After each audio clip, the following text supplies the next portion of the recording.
යෝධවැව අභය භූමි ජල පෝෂක ප්‍රදේශයේ මායිම් ගල් දැමීමට බාධා කරන අය වහා අත්අඩංගුවට ගන්නේ ජනාධිපති අනුර කුමාර දිසානායක මහතා මන්නාරම් දිස්ත්‍රික් විශේෂ සම්බන්ධීකරණ කමිටු රැස්වීමේදී පොලිසියට දැනුම් දුන්නේය.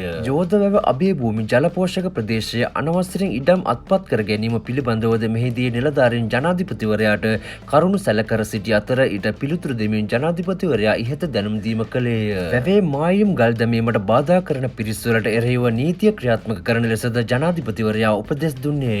එහිදී නිලධාරීන් කීවේ පුද්ගලයන් 40 දෙනෙකු විසින් මෙහි ඉඩම් අක්කර 293ක් අල්ලාගෙන සිටින අතර අද ගොවියන්ට එම ඉඩම් වගා කිරීමට ලබා දී තිබෙන බවයි. ජනාධිපතිවරයා එහිදී ප්‍රශ්න කළේ මෙලෙස ඉඩම් අල්ලාගත් අය සාමාන්‍ය ගොවින් නොව වෙන බලයක් තිබෙන අය විය හැකි බවයි. වැව් වනජීවි ආදියට අයත් ඉඩම් එම ආයතන සතු කරගත යුතු බව කී ජනාධිපතිවරයා එලෙස අත්පත් කර ගැනීමෙන් පසු යම් ප්‍රමාණයක් බැහැර කළ හැකිදැයි කියා දෙවනිව සිටිය යුතු බව සඳහන් කළේය. මෙතරම් බලයක් තියෙන අය කවුද?